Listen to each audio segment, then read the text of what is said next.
Today on People Now, the latest details about a shooting at a video game tournament in Florida.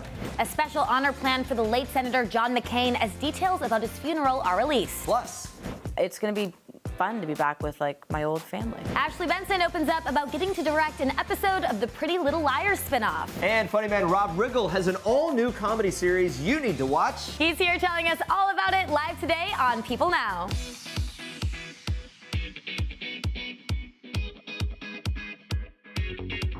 Hey guys, happy Monday. Welcome to People Now. What's up? Back again. So fall is, fortunately or unfortunately, depending on who you are, right around the corner. We know one coffee shop who could not be more excited about it. Yes, you guys, the pumpkin spice latte is back at Starbucks tomorrow. Has us wondering, what are your thoughts? Just in time, was this too early to vote? I know, it's a little early. I think it's early. I don't want to sway the vote here. We have a poll, so vote or just tweet us what you think about the pumpkin spice latte's return with the hashtag PeopleNow. Yeah, we're going to check in on the results a little later in the show. Say it's too early. But for now, here's what you need to know and what's trending for today. Watch. Everyone running for their lives. People were being trampled. People were hiding. Everybody was screaming in fear. Anything that you expect to see in something like this. 2 people killed and 11 more injured after a gunman opened fire at a video game tournament Sunday afternoon in Jacksonville, Florida. Authorities have identified the shooter as 24-year-old David Katz of Baltimore, Maryland, who took his own life at the scene. Sheriff Mike Williams announced during a Sunday evening news conference that Katz used one handgun, although a motive has not been discussed. Now, of the 11 victims hospitalized, 9 had gunshot wounds. All were described as being in stable condition. The tournament was held at the Jacksonville Landing. It's a collection of shops and restaurants along the St. Johns River. A series of 12 gunshots were recorded on the event's live video stream, where voices and screams could be heard in the background. Williams said they have obtained the footage and were asking the public for any additional video. An incredibly tragic ending. We're going to keep you updated on the investigation on People.com. Now we move on to this. The American flag flew at half-staff at the White House and the U.S. Capitol in Washington, D.C. over the weekend as funeral arrangements get underway for Senator John McCain, who died of brain cancer at the age of 81 on Saturday. The longtime politician and decorated war veteran will be laid to rest at the U.S. Naval Academy Cemetery in Annapolis, Maryland, this according to his official website.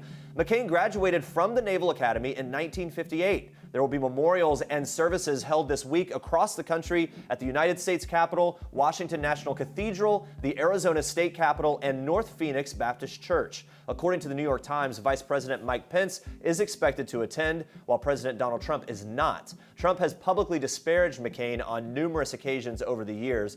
Now, before his death, Senator McCain asked that former Presidents Barack Obama and George W. Bush speak at his funeral. According to CBS News, the Times reports that they have been officially asked to do so. Meanwhile, former Vice President Joe Biden will reportedly speak at one of those Arizona services in Senator McCain's honor.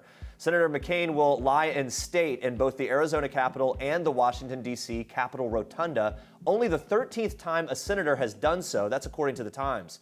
A full-dress funeral service will reportedly take place at the Washington National Cathedral before the burial. Now, the former prisoner of war and outspoken Republican politician named the Maverick for being unafraid to disagree with fellow members of his party said on 60 Minutes in September 2017 that he wanted a service at the Naval Academy, explaining, quote, "I want when I leave that the ceremony is at the Naval Academy and we just have a couple of people that stand up and say, this guy, he served his country." Well, it's clear from all the tributes posted by family, friends, and other celebrities and politicians that Senator John McCain made a huge impact on countless people before his death, especially his 106-year-old mother, Roberta McCain. A close McCain family friend tells People that Roberta is incredibly proud of her middle child, calling her his, quote, biggest supporter and the leader of his fan club. As Roberta grieves the loss of her son, the source points out that she is a very strong woman, noting the centenarian, age as proof. The friend tells People she is all there mentally and is still going strong at 106 years old. She outlived her 81-year-old son. That tells you a lot, but it's a tough blow to bury your child. That's according to that source. The insider adds that while Roberta did not travel to Arizona following Friday's news that her son would be ceasing medical treatment, the two did speak on the phone recently, and she knew the extent of Senator McCain's illness. The source also tells People that Roberta and Senator McCain's first wife, Carol, still keep in touch, and have frequent conversations. Roberta has been a vocal supporter of her son's political efforts over the years, even giving a spirited speech in support of her son during his 2008 presidential campaign when she was 96 years old. All right, Andrea, you have more for us today at Star Trek. Yes, we are kicking off Star Trek today with one super birthday bash. This seems like a lot of fun. Fergie and Josh Duhamel came together to celebrate their son Axel's 5th birthday on Saturday with a superhero-themed party. Fergie posted a photo of her and Axel in front of a wall of heroes. She was dressed in a pretty convincing Wonder Woman costume, wig and all, and the birthday boy looked adorable in a red and green cape. Duhamel may not have been in full superhero costume, but he definitely saved the day by ordering a Cool House ice cream truck.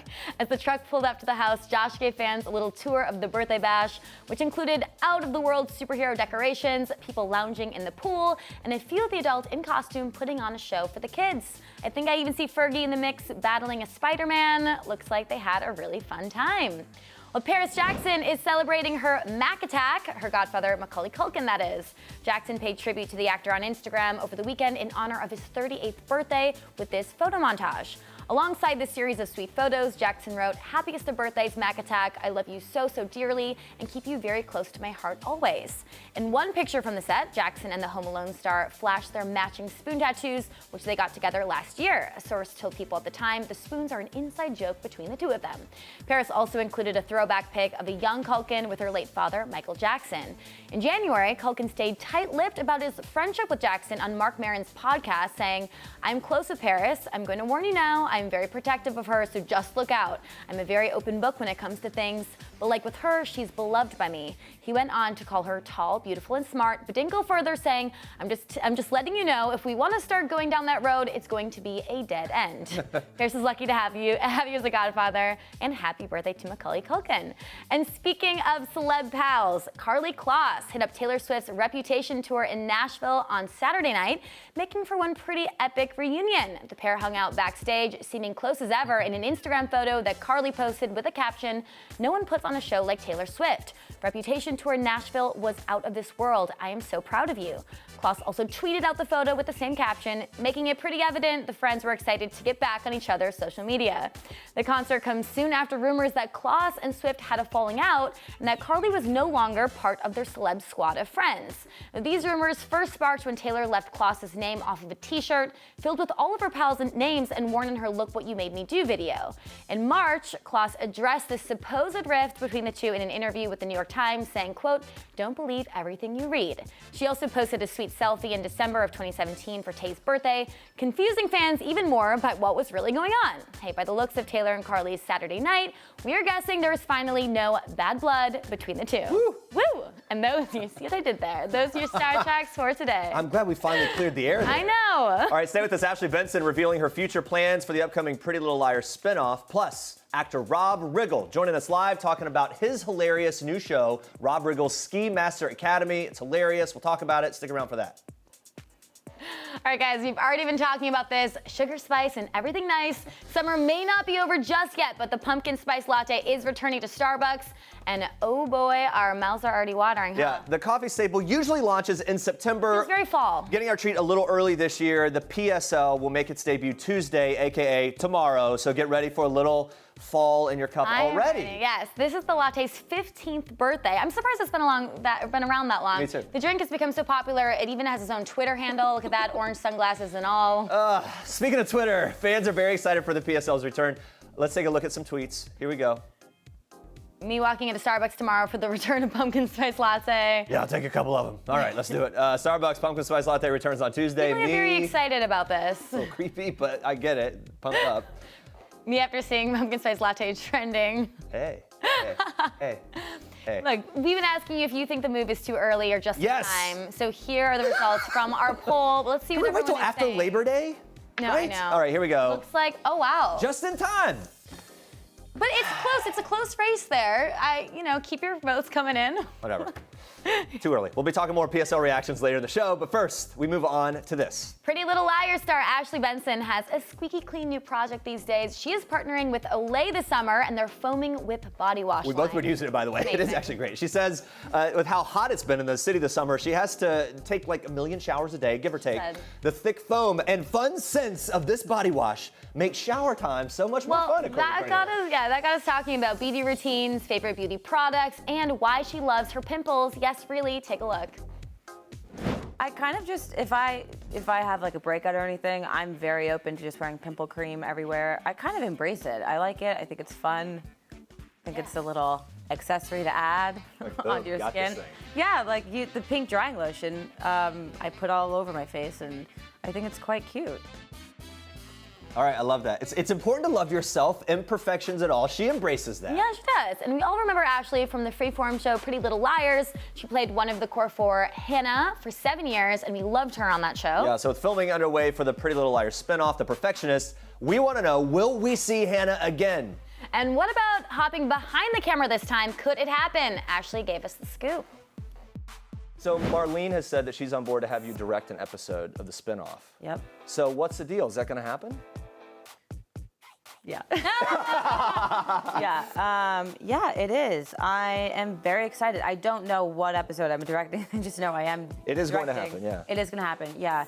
They have pretty much a lot of the same crew members from PLL that are on the new spinoff, and I think that'll just make it easier. I feel like everyone's going to be very supportive and helpful, especially since it is my first time doing that. But it's going to be fun to be back with like my old family. Marlene also said that the girls are welcome to come back on camera as well. Would we see a cameo? Would we see Hannah come back? Is that possible? It could be possible. Would you want to? Yeah, I think so. I think it'd be fun. Just depends. She better give me a good storyline.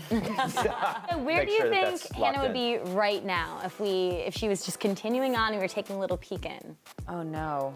I mean, I think she'd be off with Caleb. I'm like, did we get married? We did get married. We did have a kid. We had a kid. I would have a kid by now, because I left the series pregnant, I'm pretty sure. Yes. Yeah, wait, that is crazy that you don't watch, you've never watched any Pretty Little Liars. I've seen like the premieres and the finales, but that's pretty much it. I hope we see her come back. I think we will. Me too. Yeah. Moving on to this, Wilmer Valderrama is opening up about how his parents sacrificed everything to give him the chance to succeed and gave him the gift of humor in the face of struggle. In this week's People Now Heroes, sponsored by Extra Gum. Watch this. My heroes are my father and my mother.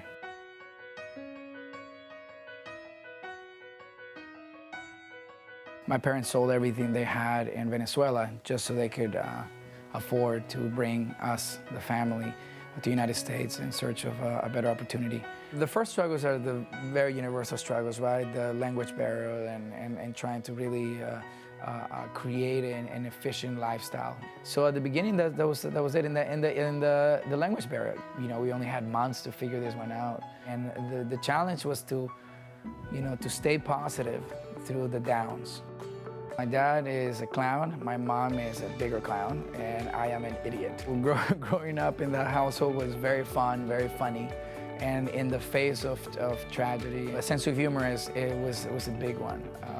My parents made sure that no matter how traumatic anything was, that there was always a spin, there was always a pivot, there was always a different way of looking at it. They gave us a sense of humor to disarm the trauma that comes with going to a country, being suppressed, being looked at as inferior because you had a strong accent, and they thought strong accent means you're not educated. So it was this perception of fighting against like the image of what stereotypically we thought minorities, were.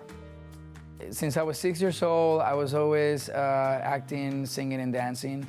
When we came to America, that's one of the first things that I went to do in order to learn how to speak English. I went back to theater. Then the teacher said to me, hey, you should give it a try. If you do commercials here and there, you make a little cash or whatever. And I went back to tell my parents, and I said, hey, Dad, I know we're struggling right now, but I heard that if I audition for commercials and you make a little cash or whatever, I can bring that to the house, And my dad was like, okay, mijo, let me see your report card. So he gave me permission to just give it a try, to give it a shot, And then it became the dilemma, like, we only have this much gas money. Do I spend money on like house of living for a job here and there, whatever, or do I take my kid to an audition? And it wasn't until one night that my dad's car gets stolen at 2 a.m. See my dad stressed, see my mom really emotional, and I looked at my mom and dad and I said, Mom, Dad, don't worry, because I'm gonna be a famous actor, and I'm gonna make all this money, and I'm gonna produce, and I'm gonna direct, I'm gonna have restaurants, I'm gonna have all those different things. And my dad, with a smile at 2 in the morning, he looked at me, really, really stressed, but was able to manage a smile. And he looks at me and he goes, okay, mijo, you can do that. And I felt in my heart that he had given me permission to do it. That he has said that I not only have permission, but that I could. And having him tell me that I could do that made me fearless.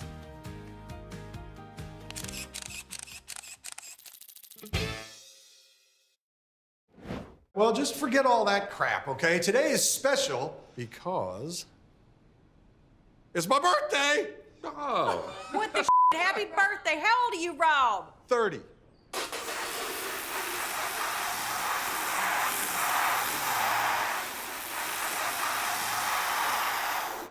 It's hard to believe, huh? Yes. It's very hard. Very hard to believe.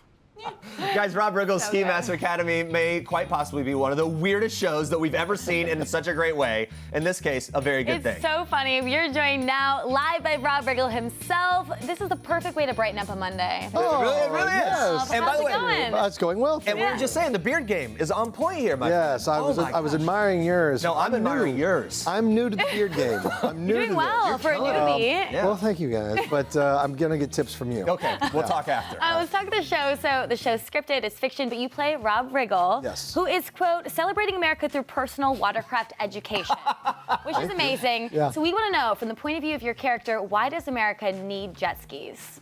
That's the thing. People don't know they need them. Mm-hmm.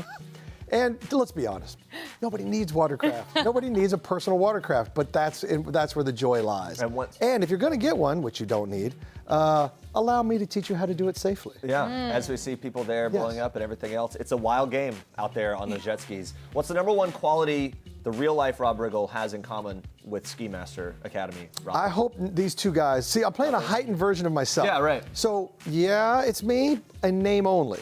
Right. I think this guy's maxed out on the jerk meter, narcissism meter, all that stuff, but it makes for fun comedy. Of course it does. And so, look, Oprah has her school, LeBron has his school, I've got my academy. Yeah. That's what it is, And yes, it's a jet ski academy, and I don't know how it helps anybody, but I think it does. Yeah. So. And we have great cadets, we have great counselors. Brian Urlacher, who is a Hall of Fame linebacker for the Bears, he opened a canoe camp across the lake from my jet ski academy. So naturally, we don't like each other. Yeah, what is the thing about that? Why are canoes the enemy? Well, because they're loud and they're tacky, Loud. and they really tear up the lake, and they get in the way of my jet skis. Can we talk about Brian Urlacher for a second? You've got this long history with the NFL, obviously, and you're a Kansas City super fan. It's there. So, the Chiefs lost the Bears. Just in a preseason game? And that's the beauty of it. It's preseason. Yeah, well, okay. But what do you make of the We were loss? playing our fourth stringers against their first stringers. So we don't think it's a now crystal all ball. of Chicago's like, How dare you? You don't think it's a crystal ball for the actual season, though? Not at all. No. You've lost no faith? Not a lick of, no problem. Are you and Brian, on a text chain? Are you talking crap? We do talk a little business every now and then, as far as giving each other a hard time. He and I met Brian doing a USO tour back in 2014, and we just became friends, and we had a good time, and we played golf, and he's just a stud. And so when I had to find someone that in the show that I just yelled at and was mad at and hated for no good reason, right? And he needed to be very sweet and very nice. And so he's a gentle giant. He's a really funny, nice, big guy who's always got a smile on his face. So I was like, he's perfect to play my nemesis. Yeah, I love that. You also have Dermot Mulroney comes on. Yes. And I don't want to give too much away, but he's a ski stunt instructor, has kind of a tragic demise. As do most of my guest stars. This academy exists, maybe it shouldn't exist. How do you, as Ski Master, handle the bad press that comes along with this incident? Well, if you go to Sony Crackle and watch it for free, there you go. You will see I actually have a press conference to talk about this throughout the entire show. We did like a deconstruction model, so it's like True Detective.